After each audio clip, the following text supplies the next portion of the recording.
The jungle on planet Virex 9 was silent in a dangerous way, the kind of silence that meant something was watching.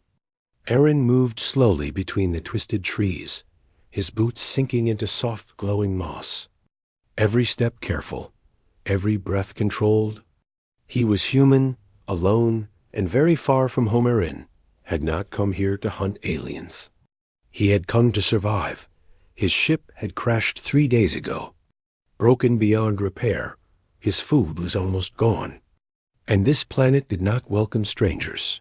The air smelled sharp and strange, and the shadows moved even when the wind did knelt near a narrow path between rocks and adjusted his last working trap. It was simple, wire and metal parts taken from his ship, meant for animals, not people, not intelligent beings. Aaron whispered to himself that this was only for food. Nothing more. When night fell, the jungle changed. Strange lights floated between branches, and distant sounds echoed like voices. Aaron hid behind a fallen tree, gripping a small blade in his hand. His heart beat slow but heavy, trained by years of hard living. Then it happened. A sharp sound cut through the dark, followed by a sudden scream.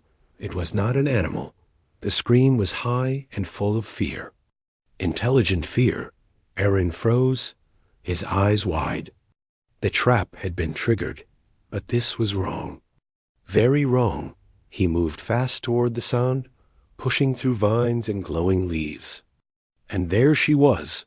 Hanging upside down in the trap was an alien girl. Her skin shimmered pale blue under the jungle light. Her long silver hair fell toward the ground. Tangled in fear, her eyes were large and glowing. Filled with pure terror, she struggled, but the trap held tight around her ankle. When she saw Aaron step into the light, she stopped moving. Her breathing became sharp and fast. This was it, she thought. The stories were true. Humans hunted intelligent beings. Humans ate aliens. She had heard the warnings since she was young. Never trust a human. Never let them see fear. Aaron stared at her in shock, his mind racing. She was not a beast, not wild. She was young, scared, and clearly thinking. He whispered softly, slow and calm, trying not to scare her more. It is okay. I did not mean this. But she did not understand his words, only his shape, his eyes, his teeth. The knife in his hand, the alien girl closed her eyes and cried out, expecting pain, expecting death. Aaron felt his chest tighten. This was not how survival was meant to be. He stepped closer, slowly, lowering his body so he did not look tall or threatening. The jungle around them felt heavy, like it was holding its breath. He raised the knife, and the alien girl screamed louder, her whole body shaking, her mind filled with images of humans tearing into flesh, of stories told in fear around hidden fires. She thought, this is how I die. The blade flashed in the light. Then Aaron cut the wire. The trap snapped open, and she fell to the ground. Free. The scream stopped. The jungle went silent again. The alien girl lay there, frozen, waiting for pain that did not come. Slowly she opened one eye. The human was stepping back, putting the knife away. His hands empty. Confusion washed over her fear. Why was she alive? Aaron spoke again, his voice low and careful. He pointed to the broken trap. Then to himself, shaking his head, he tried to show regret.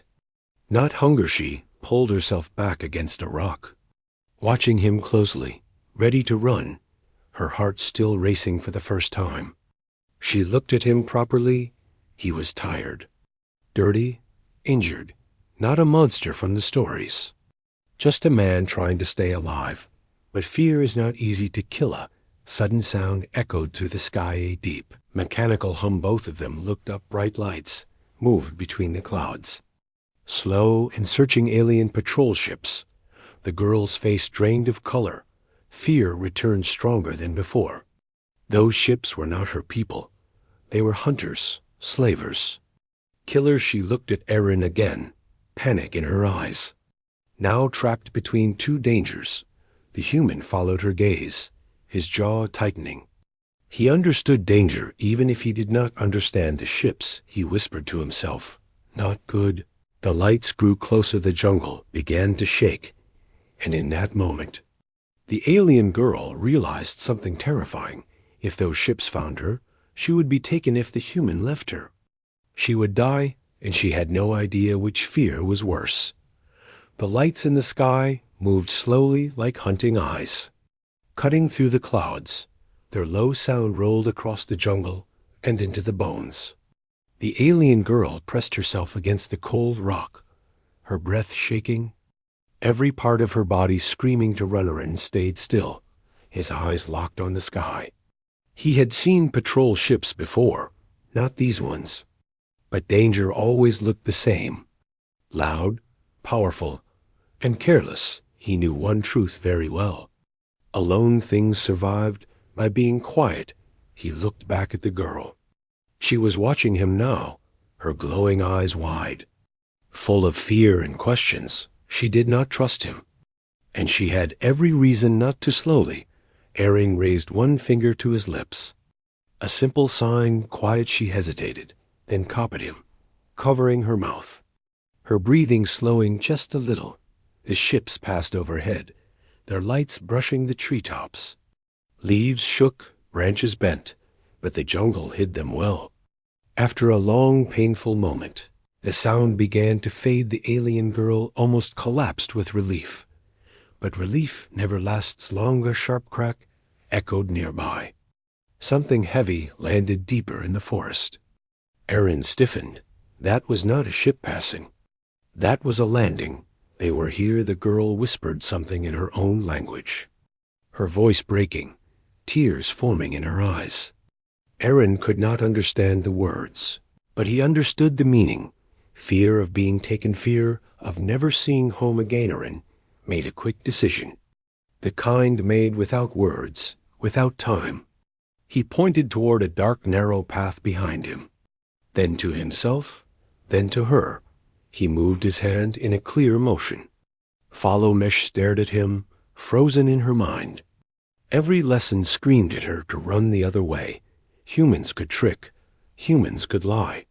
But the sounds of boots and metal grew closer. She had no better choice. She nodded once. They moved. Aaron led her through thick vines and low branches, choosing paths that broke sight lines. His movements quiet and sure. The girl struggled to keep up, her legs weak from fear and the trap. They reached a shallow cave hidden behind glowing roots. Aaron gently pushed aside the hanging plants and guided her inside. It was dark, damp, and safe enough for now. Inside the cave, the girl slid down the wall, hugging her knees, shaking. Aaron stayed near the entrance, watching, listening, guarding. Minutes passed like hours. Finally, Aaron reached into his pack slowly, making sure she saw every movement. He pulled out a small wrapped piece of food, dried protein. His last real meal. He placed it on the ground between them and pushed it toward her. She stared at it like it was a weapon. Food from a human in her world. That meant poison, control, or worse. Aaron sat down, took a tiny bite from another piece, chewing slowly, showing it was safe. Then pushed the food again. Her stomach betrayed her. It growled softly. She flinched, embarrassed, even in fear. Carefully, she reached forward, grabbed the food, and pulled it back. She sniffed it, then took a small bite. Nothing happened. No pain, no trap. Her eyes widened slightly. She ate more, slowly, still watching him, still ready to flee. Something inside her shifted. This human was not acting like the monsters in the story. Aaron pointed to himself.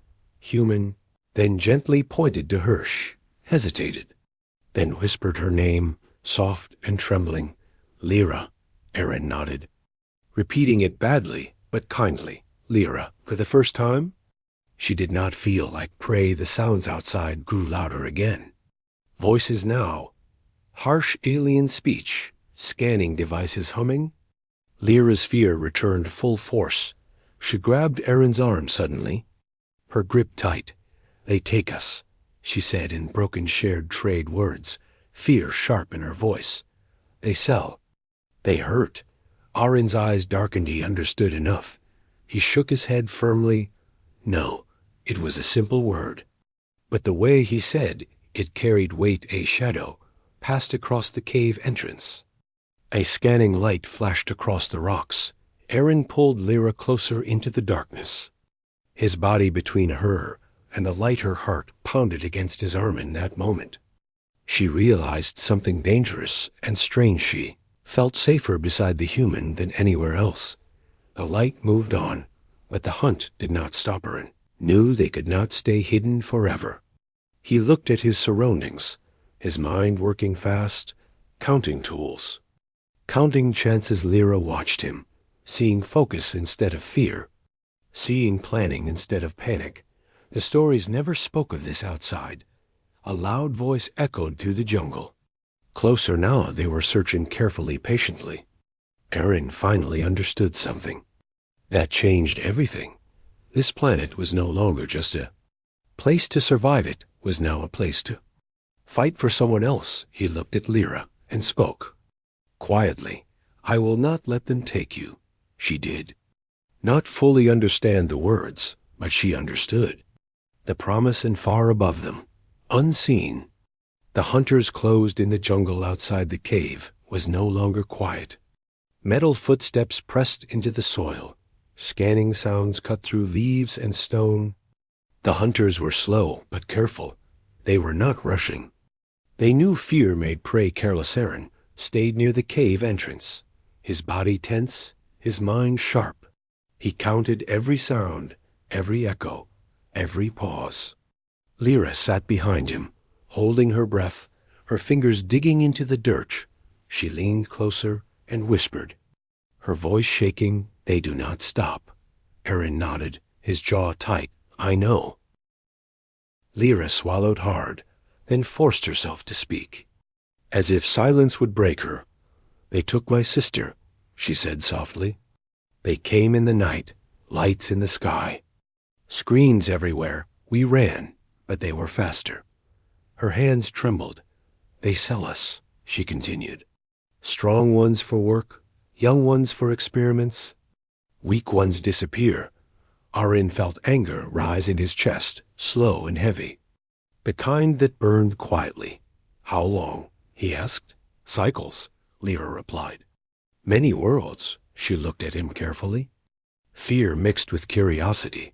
They say humans were eaten long ago, she said. That your kind was weak. That you lost. Arin let out a short breath. That is what they tell everyone, he said. They almost won. Lyra's eyes widened. Almost, she repeated. Arin leaned back against the cave wall, keeping his eyes on the entrance. Humans do not scare easy, he said. And we remember. Before she could ask more, a sharp sound echoed outside, closer than before. Something heavy struck the ground near the cave. Dust fell from the ceiling. Lyra flinched. They are close, she whispered. Arin reached into his pack and pulled out a small round device. Scratched and old, he turned it slowly in his hand. What is that? Lyra asked. Last noisemaker, Arin replied. Not strong, but loud. He glanced at the tunnel leading deeper into the cave. When I throw it, run that way, he said. Do not stop. Lyra grabbed his arm. No, she said quickly. They catch slow runners. Arin met her eyes. Then we do not be slow. A scanning light flashed across the cave mouth again. Closer, brighter. A shadow paused just outside. Voice spoke in a cold, sharp tone. Life signs detected. Lyra's body went rigid. Arin did not wait. He threw the device hard into the trees on the opposite side of the cave. A loud piercing sound exploded through the jungle. Echoes bouncing everywhere. Shouts followed. Multiple footsteps moved fast toward the noise. Arin grabbed Lyra's hand. Now, they ran. The tunnel was tight and dark. Roots scraped skin, stones cut feet. Lyra stumbled, but Arin pulled her up, never slowing, never letting go. They burst out of the other side into a dense fog-filled clearing. Glowing plants rose like walls. Hiding them from sight, they crouched low, gasping for air for a moment. It worked then. The ground shook. A massive figure stepped through the fog. Alien armor, thick and dark. Eyes glowing red behind a visor. The commander had arrived. Lyra froze in horror. "That one," she whispered. "He does not miss." The commander scanned the area. His voice calm and cruel. "Human detected," he said. "Alive." Aaron slowly stood up. Pushing Lyra behind him, the commander laughed. "A human protecting prey," he said. "Interesting." Aaron did not speak. He watched, waited, his hands empty. His body ready. "You should run," the commander continued. "She belongs to us." Lyra clutched Aaron's jacket. Aaron shook his head. "No," he said simply. The word seemed to surprise the commander. "Do you know what we do to humans?" the alien asked. Aaron's eyes stayed steady. "Yes." The commander raised his weapon. "So be it." In that moment, Lyra understood the truth. Humans were not eaten humans, were not weak humans, were dangerous in a different way, because even when alone, even when hunted, even when afraid, they stood their ground, and the jungle held its breath once more. The fog hung heavy around them. Thick and glowing, the alien commander stood tall and calm, his weapon raised but steady, confident in his strength, confident in fear, and did not move. He felt Lyra shaking behind him, her grip tight on his jacket, her breath shallow, every instinct telling her this was the end. The commander tilted his head slightly, studying the human. "You are alone," he said. "You are weak." Aaron's eyes flicked briefly toward the jungle floor, then back up, his voice low. "Alone does not mean helpless." The commander laughed again. Loud and sharp. Humans always talked before they died. Weapon fired. Aaron moved at the exact moment the energy blast cut through the fog. He dropped hard and rolled. The heat burned the air above him. Lyra screamed as Aaron pulled her down with him. The blast hit a thick crystal plant behind the mitt. Exploded shards flew everywhere. The commander stepped forward. Irritated now, scanning for movement, Aaron crawled low through the fog, pulling Lyra with him, his mind racing. This clearing was not empty.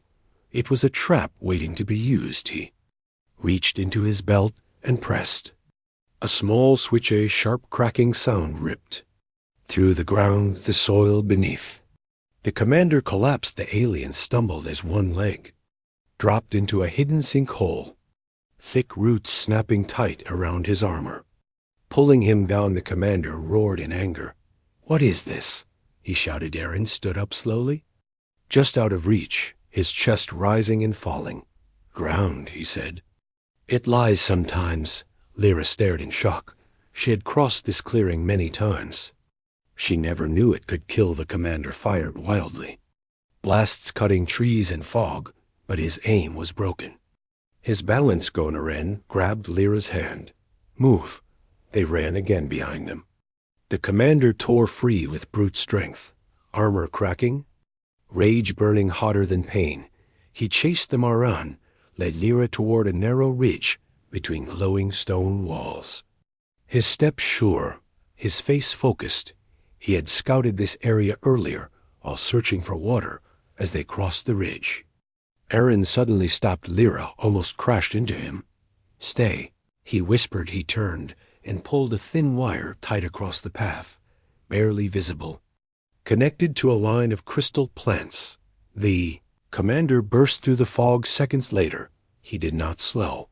The wire snapped. The plants reacted. A blinding flash erupted as energy surged through the crystals, releasing a powerful shock wave. The commander was thrown backward, slamming hard into the stone wall, his weapon skidding away. Silence followed. Smoke rose from cracked armor. Lyra covered her mouth. Stunned, Aaron did not relax. He walked slowly toward the fallen commander, picking up a heavy stone. As he moved, the alien commander tried to rise, but failed. His systems damaged, his strength fading. "You are primitive," he growled. "This changes nothing." Aaron stood over him, breathing hard. Primitive things survive, he said. The commander looked up at him.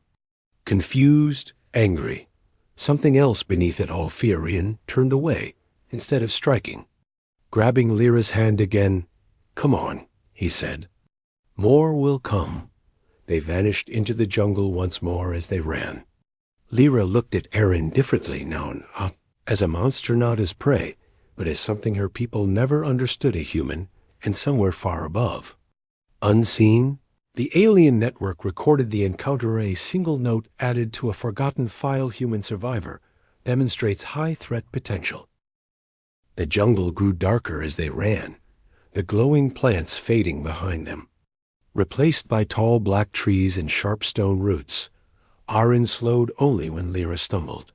Her breath coming fast and uneven, she cried out softly as her foot slipped on wet ground, pain flashing across her face.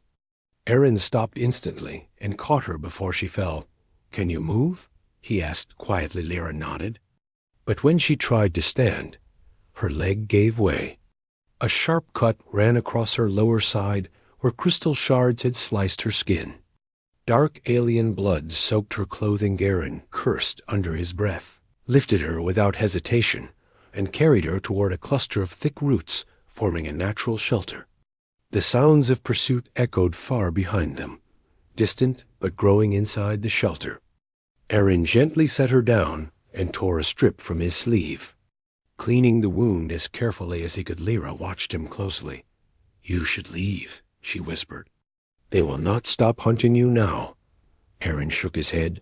"They already were." She swallowed hard. "My people believe humans eat the weak," she said, voice breaking. "I believed it too." Aaron tied the cloth tight.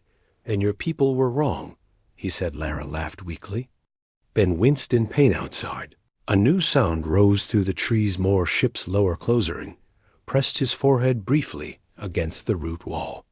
Thinking fast, he had fewer tools now, less time, and someone injured to protect. He reached into his pack and pulled out a small beacon, cracked and old. Its light faint but steady. Lyra's eyes widened. "That will draw them," she said. "Yes," Aaron replied. She grabbed his wrist. "No," she said urgently. "You will die." Aaron met her eyes, calm and steady. "Humans survive by choosing," he said. "This is my choice." He activated the beacon and threw it far into the jungle, its faint pulse cutting through the darkness like a signal fire almost instantly.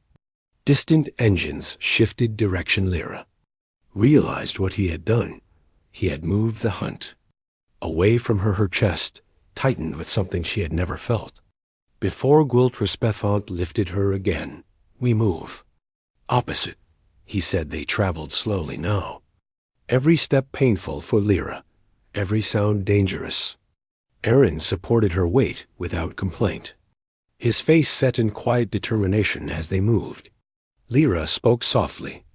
"My people will remember this," she said. "If I live," Aaron glanced at her, "you will."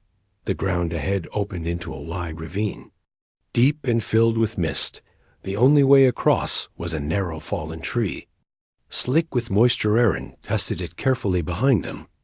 Distant lights flared. They were closer than he expected. He helped Lyra onto the tree first, guiding her step by step, halfway across. The ground behind them exploded as blaster fire tore into the roots. Tree shook. Lyra screamed as she lost balance. Aaron lunged forward, grabbing her arm just in time. Pain shot through his shoulder as he held her weight. "Do not let go," he shouted. She clung to him, terror flooding her eyes. More shots hit the ravine edge, the tree cracking under the stressor, and pulled her up inch by inch, muscles burning, breath ragged. Finally, she reached the other side. Aaron jumped just as the tree snapped and fell into the mist below. They hit the ground. Hard silence followed. The lights stopped at the ravine edge. The hunters could not cross easily for now. Lyra lay there, staring at Aaron, her vision blurred with tears. "You could have left me," she whispered. Aaron lay beside her, staring at the sky through broken leaves. "And I would not be human," he said in that moment. Lyra understood the greatest lie her people had been told: humans did not eat the weak. They stood with them, even when it cost everything. Ravine fog rolled slowly below them like a living thing, hiding the broken tree and the fall beneath. Aaron pushed himself up first, scanning the edge carefully. The hunters had stopped firing, but silence from enemies was never comfort Lyra struggled to sit. Her wound burned, her strength fading. Aaron tore another strip of cloth and tightened the bandage. His hands steady even as distant engines began to rise again. "They will go around," Lyra whispered. "They always do." Aaron nodded, and we moved before they finished thinking. He helped her stand and guided her toward a narrow stone path climbing upward. Each step brought them closer to the cliff wall, closer to the sky halfway up. A familiar cold voice echoed across the ravine. Impressive. Aaron froze. The alien commander stood on the opposite side. Armor repaired with field plating, eyes glowing brighter than before. A new weapon rested on his shoulder. "You should have died already." The commander said. Lyra's breath caught. "He does not stop," she whispered. The commander activated his external speakers, his voice carrying far and wide.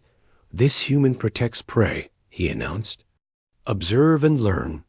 Above them, a patrol ship slowed, cameras turning. Recordingeren understood instantly. This was no longer a hunt. It was a lesson. The commander fired. The blast struck the stone near Aaron, sending shards flying. Aaron shielded Lyra with his body. Pain slicing across his back, he did not scream. Instead, he smiled faintly. The commander paused, confused. "You are injured," the alien said. "You should fear." Aaron reached into his pack and pulled out the last item he had kept hidden. A small power cell wired to a simple trigger, his final trap. "Fear is loud," Aaron said. "We learn to be quiet." He threw the device into the ravine. The commander laughed. "You missed."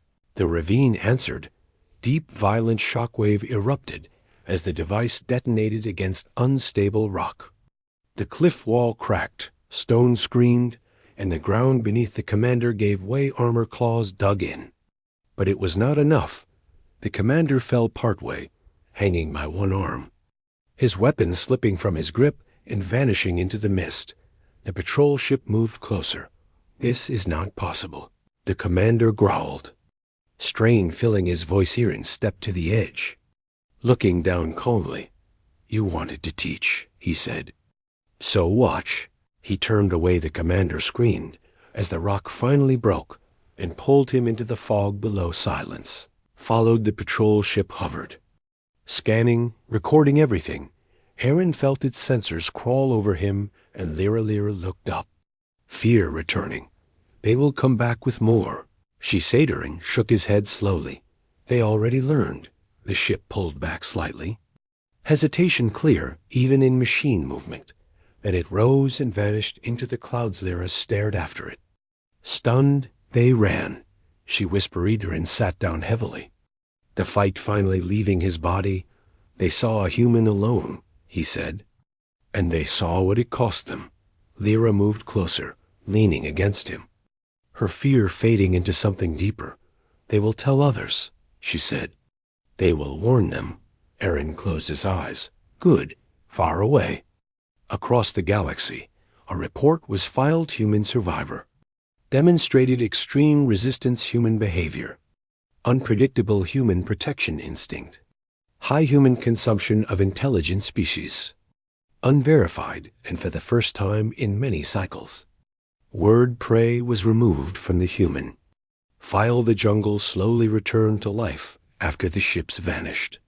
Glowing insects drifted back into the air. Distant creatures called to each other. But nothing felt the same anymore. Aaron sat against the stone wall, exhausted, blood drying on his skin, his body finally allowing pain to exist. Lyra stayed close beside him, her head resting against his shoulder, listening to his breathing to make sure he was still alive for a long time. Neither of them spoke when Lyra finally broke the silence. Her voice was soft and careful. My people will ask what humans do to the ones they catch. Shiseiderin gave a tired half-smile. Tell them we let them go. Lyra looked up at him. Her glowing eyes filled with something new respect. They will not believe me, she said. They will, Aaron replied. Fear travels fast, but truth travels farther, above them. Unseen by both, a long-range probe drifted silently, transmitting data, images of a lone human standing against hunters, protecting instead of consuming, resisting instead of running. The message spread from patrol ships to command centers, from command centers to empires, from empires to whispers in dark halls. Humans were discussed again, not as food, not as weak, not as extinct, but as something unknown. Days later, as Aaron and Lyra reached the edge of the jungle, a small vessel descended quietly, its markings old and hidden. Friendly eyes watched instead of weapons. Lyra froze. My people, she whispered. The vessel opened. Elders and guards stepped out, shock clear on their faces when they saw Aaron standing beside her. Weapons lowered, voices stopped. Lyra stepped forward. He saved me, she said, strong and clear. He did not take, he did not eat, he did not run. The elders studied Aaron, searching for lies, finding none. One elder spoke. Carefully, you could have abandoned her. Aaron nodded. Yes. Why did you not? The elder asked. Aaron thought for a moment. Because someone once told lies about us, he said. And people believed them. Silence followed. The elders bowed slightly, a gesture of respect rarely given when the vessel prepared to leave. Lyra turned back to Aaron. Fear and sadness mixed in her eyes. Will they hunt you again? She asked. Aaron looked toward the jungle. Then the sky, maybe, he said. But next time they will think twice. Lyra stepped forward and pressed her forehead gently to his. A promise in her people's way. I will tell them, she said. I will tell everyone. The ship lifted and vanished into the cloud. Serene stood alone again. But this time, he was not forgotten across the galaxy. Training manuals were updated. Patrol routes were changed. Warnings were issued. If you encounter a human, do not assume hunger. Do not assume fear.